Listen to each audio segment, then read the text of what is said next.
তোমার হাতে থাকা মোবাইল ফোন, ল্যাপটপ, কম্পিউটার, যুদ্ধবিমান, submarine, wind turbine, missile, X-ray machine সবখানে আছে এমন কিছু পদার্থ যা দিয়ে আজকের বিশ্ব চলতেছে। এই পদার্থগুলো ছাড়া পুরো পৃথিবীর অগ্রযাত্রা থেমে যাবে।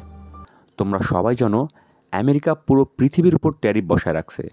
থার্ড কান্ট্রির অনেক নেতা যেমন বাংলাদেশ, ভিয়েতনাম, পাকিস্তান, কম্বোডিয়া, ভারতসহ অনেক দেশ ডোনাল্ড ট্রাম্পকে তেল মাখানো শুরু করেছে যেন তাদের ট্যারিফ কিছুটা কম হয়।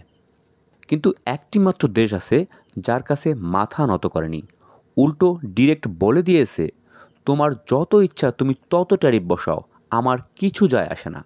দর্শক, তোমরা নিশ্চয়ই আন্দাজ করতে পারতেছো কোন সে দেশ। উত্তরটি হচ্ছে চীন। চীনের কাছে কী এমন জিনিস আছে যেটা দিয়ে সে পুরো পৃথিবী নিয়ন্ত্রণ করতে চায়? চলুন আজকে আমরা জানবো সেই জিনিস সম্পর্কে। জিনিসটা হচ্ছে rare earth material. Rare earth material হলো 17টি মৌলিক উপাদান যা ল্যান্থানাইটস পরিবারের অন্তর্ভুক্ত।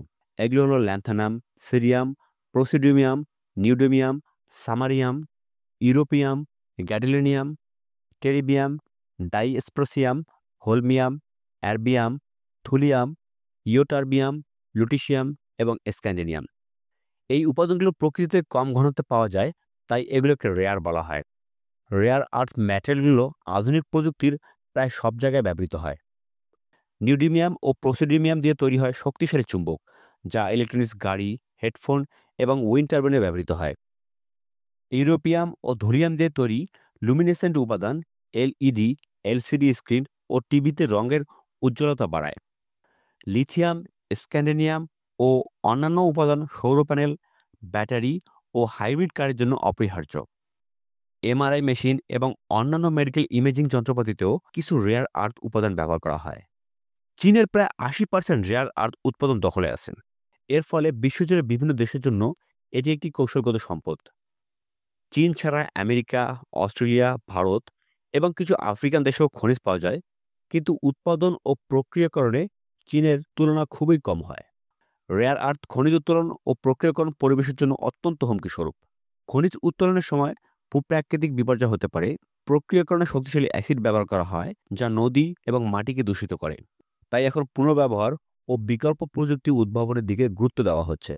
ইলেকট্রিক ভেহিকেল ও গ্রিন এনার্জি বৃদ্ধির সঙ্গে সঙ্গে রেয়ার আর্থের চাহিদা আরও বাড়ছে।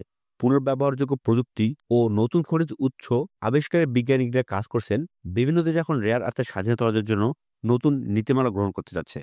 রেয়ার আর্থ ম্যাটেরিয়াল শুধু বৈজ্ঞানিক ম্যাট্রিগত দিক থেকে গুরুত্বপূর্ণ নয়, এটি অর্থনীতি, নিরাপত্তা ও পরিবেশের ক্ষেত্রে বড় ভূমিকা রাখে। আমাদের দৈনন্দিন জীবন ও আধুনিক প্রযুক্তি এই ছোট কিন্তু শক্তিশালী উপাদানগুলোর উপর নির্ভর করছে। তাই যখনই তোমার মোবাইল ফোন চার্জ হবে, ইলেকট্রিক গাড়ি চলবে বা উইন্ড টারবাইন ঘুরবে, মনে করো এর পেছনে কাজ করছে এই রেয়ার আর্থ ম্যাটেরিয়াল।